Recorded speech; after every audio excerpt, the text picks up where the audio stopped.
सातारा हिंदवी स्वराज्य संस्थापक छत्रपती शिवाजी महाराज यांचे थेट वंशज आणि त्यांची गादी याच साताऱ्यामध्ये येते आणि म्हणून प्रत्येक मराठी माणसाच्या मनामध्ये साताऱ्याविषयी एक वेगळी आदराची भावना पाहायला मिळते। महाराष्ट्राचे शिल्पकार आणि ज्यांनी महाराष्ट्राची जडणघडण केली असे स्वर्गीय यशवंतराव चव्हाण साहेबांनी सुद्धा याच साताऱ्याचं प्रतिनिधित्व केलं आणि योगायोगाने आज राज्याचे मुख्यमंत्री पृथ्वीराज चव्हाण याच सातारा जिल्ह्यातील कराडमधून येतात। दक्षिण महाराष्ट्रातील एकूण 26 जागांपैकी सातारा जिल्ह्यात 8 जागा जरी येत असल्या तरी राज्याच्या राजकारणात या 8ही जागा एक महत्वाची भूमिका बजावतात, कारण या सातारा जिल्ह्यातील नेते राज्याच्या राजकारणामध्ये एक नेहमीच महत्वाची आणि आक्रमक भूमिका पाहतानाचं चित्र पाहायला मिळतं। हा इतिहास आहे।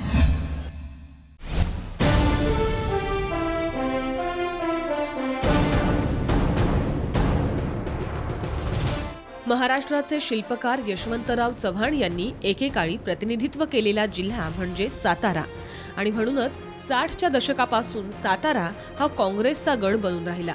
1995च्या युती सरकारच्या काळात छत्रपती शिवाजी महाराजांचे वंशज श्रीमंत उदयनराजे भोसले यांनी भाजपत प्रवेश केला आणि मंत्रीही झाले।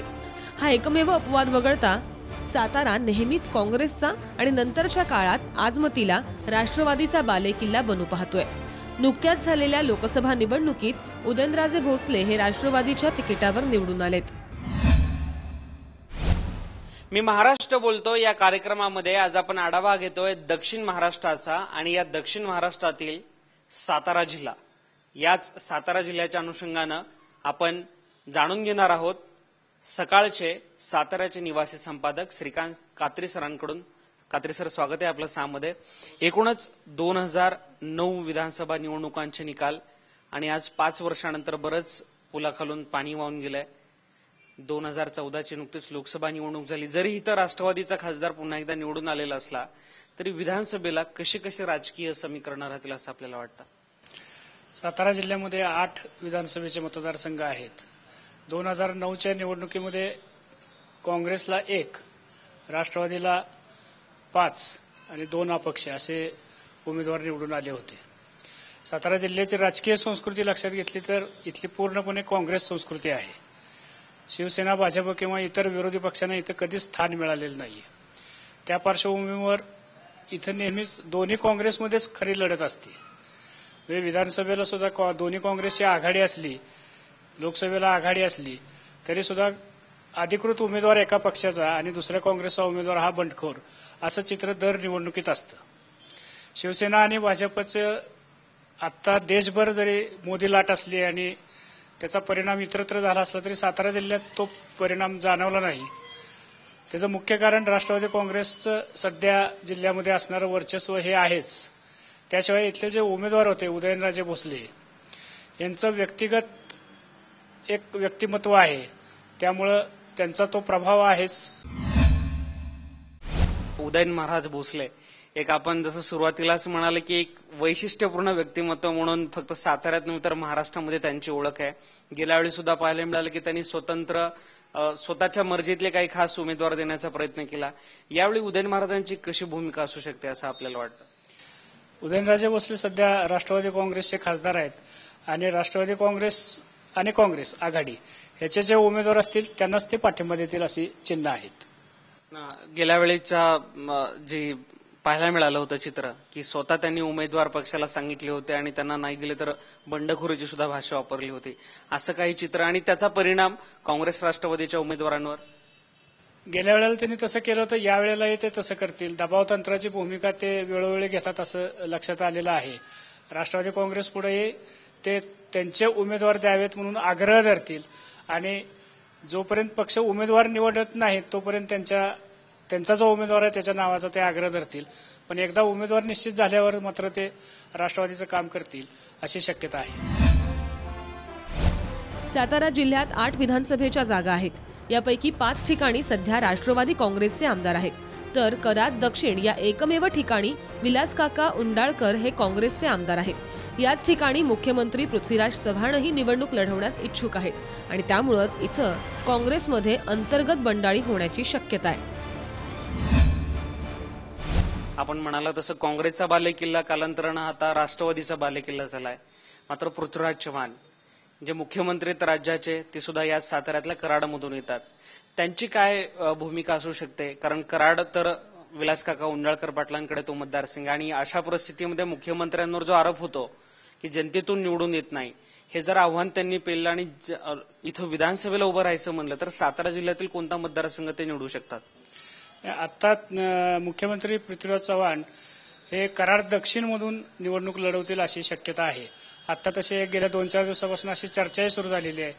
काँग्रेसच्या प्रदेशाध्यक्षांनीही सांगितलेलं आहे की कराड दक्षिण या मतदारसंघातनं मुख्यमंत्री पृथ्वीराज चव्हाण निवडणूक लढवण्याची शक्यता आहे. आता 8 पैकी केवळ एकच मतदारसंघ काँग्रेसकडे आहे, तो म्हणजे कराड दक्षिण. त्या मतदारसंघातनं विलासराव पाटील उंडाळकर हे विद्यमान आमदार आहेत. ते गेले 7 निवडणुका जिंकून आलेले आहेत. म्हणजे विधानसभा कराड दक्षिण या मतदारसंघामध्ये विलासराव पाटील उंडाळकर यांचं जबरदस्त संपर्क आहे, वर्चस्व आहे, आणि तिथल्या सगळ्या गटातटांना एकत्र घेऊन काम करण्याची त्यांची वृत्ती असल्यामुळं त्यांचा प्रभाव निश्चितच त्या ठिकाणी आहे.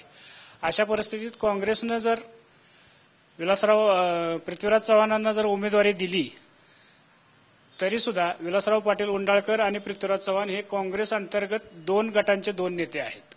जिल्ह्याचं जे राजकारण आहे त्याच्यात पृथ्वीराज चव्हाणांच्या गटाच्या विरोधात किंवा विलासराव पाटील उंडाळकरांच्या विरोधात हे दोन्ही गट एकमेकांच्या विरोधात सातत्याने काम करत आलेले आहेत. आणि त्यांच्यातलं वैमनस्य, राजकीय वैमनस्य जे आहे ते खूप मोठं आहे. त्यामुळं मुख्यमंत्री पृथ्वीराज चव्हाण यांना काँग्रेसनं उमेदवारी दिली तरी विलासराव पाटील उंडाळकर हे अपक्ष किंवा इतर कोणत्याही पक्षाकडून मैदानात येण्याची शक्यता आहे. आणि तसं जर झालं, या दोघांमध्ये जर लढत झाली तर ती लढत निश्चितच राज्याच्या दृष्टीनं नाही तर देशाच्या दृष्टीनं लक्षवेधी अशी होईल. सातारा जिल्ह्यात सेना भाजप या विरोधी पक्षांची पक्ष संघटना मजबूत नाही आणि म्हणूनच त्यांची ताकद अत्यंत मर्यादित स्वरूपाची आहे. त्यातच युतीच्या नेत्यांमध्ये अंतर्गत वादावादी असल्यानं साताऱ्यामध्ये खऱ्या अर्थानं काँग्रेस आणि राष्ट्रवादी काँग्रेसमध्ये राजकीय सत्ता संघर्ष पाहायला मिळणार आहे. राष्ट्रवादी काँग्रेस आणि काँग्रेस आघाडीनं एकजिन्सीपणानं काम केलं आणि शिवसेना आणि भाजप किंवा महायुती जी आहे, महायुतीनं चांगला पर्याय लोकांना दिला नाही. त्यामुळं मोठ्या मताधिक्यानं ते लोकसभेला विजयी झाले. काँग्रेस संस्कृती असल्यामुळे आतापर्यंत शिवसेना किंवा भाजपच्या अपवादात्मक जागा या जिल्ह्यातनं निवडून गेलेल्या आहेत. आणि स्वबळावर स्वतःचे उमेदवार या दोन्ही पक्षांना मिळणं दरवेळेला अवघड असतं. त्यामुळे दोन्ही पक्षांकडे आयात केलेले उमेदवार आले तरच या जिल्ह्यात त्यांना संधी मिळू शकते. तीही काँग्रेसमधल्या भांडणाचा फायदा घेऊन शिवसेना किंवा भाजप विजयी होऊ शकतं अशी परिस्थिती आहे. मोदी यांची लाट देशभर जरी असली तरी सातारा जिल्ह्यात भाजप आणि शिवसेना याचा फायदा घेऊ शकतात का नाही हे परिस्थितीच ठरवेल. पण त्यांना पर्यायी उमेदवार चांगले मिळणं नाहीत हे आत्ताचं चित्र असल्यामुळं त्यांना तो फायदा घेता येईल असं वाटत नाही. धन्यवाद कात्रे सर, आमच्या संवाद साधल्याबद्दल. अतिशय मार्मिक विश्लेषण कात्रे सरांनी केलेलं आहे की काँग्रेस राष्ट्रवादी काँग्रेसमध्येच राजकीय सत्ता संघर्ष एवढ्या मोठ्या प्रमाणामध्ये सातारा जिल्ह्यामध्ये पाहायला मिळतोय आणि त्याचबरोबर मोदी लाट कोणत्याही पद्धतीचा परिणाम सातारा जिल्ह्यापुरता तरी करू शकणार नाही. आणि म्हणून येणाऱ्या विधानसभा निवडणुकीमध्ये सुद्धा पुन्हा राष्ट्रवादी काँग्रेस आणि काँग्रेसचाच बालेकिल्ला सातारा जिल्हा राहू शकतो अशाच पद्धतीचं चित्र सध्या तरी पाहायला मिळतंय. कॅमेरा पर्सन मिलिंद घागसह मंगेश चिवटे, साम टीव्ही, सातारा.